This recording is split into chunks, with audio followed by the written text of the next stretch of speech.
माहिती असण्यासाठी लावावं लागेल ना त्याला बरोबर. गावातून घेऊ आज. गावात घ्या.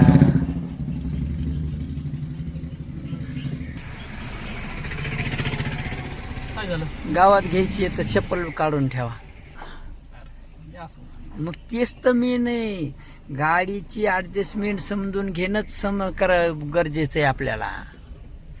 हा.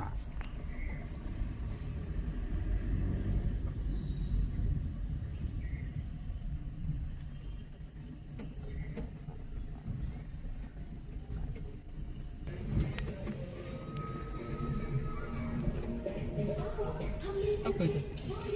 बायपासून डायरेक्ट तिकडून जाऊ द्या ना आला चौक. मधून. हा आज म्हणजे पूर्ण राऊंड होतंय ना बरोबर. चलो द्या. ओके.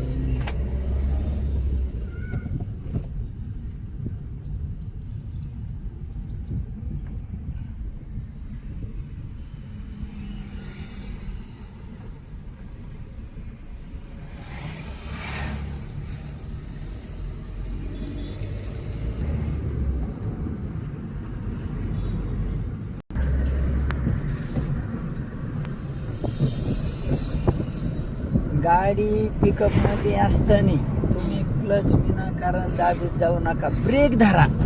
गाडीला पार अशी टू व्हीलरची सवय लागली ना. नाही ना, ती त्याने काय होतं, गाडी फ्री झाल्यावर समोरच्या पर्यंत लवकर पोहोचती. हो.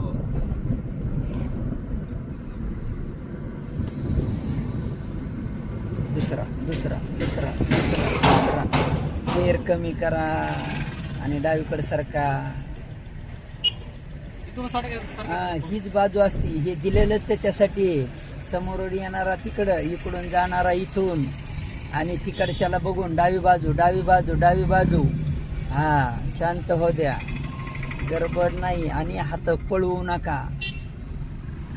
ती ऑटोवाली मला बघूच करू. नाही नाही नाही, काय असते माहितीये का, आपण नवीन आहेत, आपण जेवढं शांतता संयम ठेवतो तेवढं चांगलं.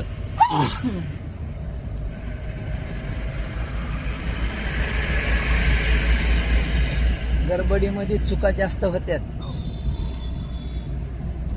आता काय दुसऱ्या गिअरच्या पुढे जायचं नाही. नाही नाही, ते काही बी असेल, आणि डिवायडरला होईन तेवढं त्या पिवळ्या पट्ट्याच्या पलीकडे सरकायचं नाही.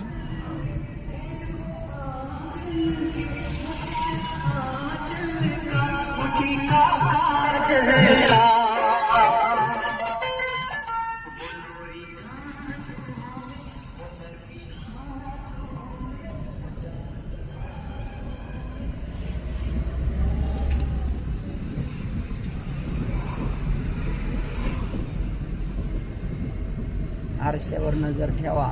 सारखे. एवढं पळल्यावर चुकल का नाही? पळविली. आणि काय तिसरा गेअर लावला, गाडी कुठं गेली, कशामुळे म्हणायला माहितीये का, गाडी गावामध्ये हवा हवा हवा हवा हवा हवा हवा हवा हवा गेली, ती शेवटच्या गेली तिकडे डिवायडरला, आणि मग काय म्हटलं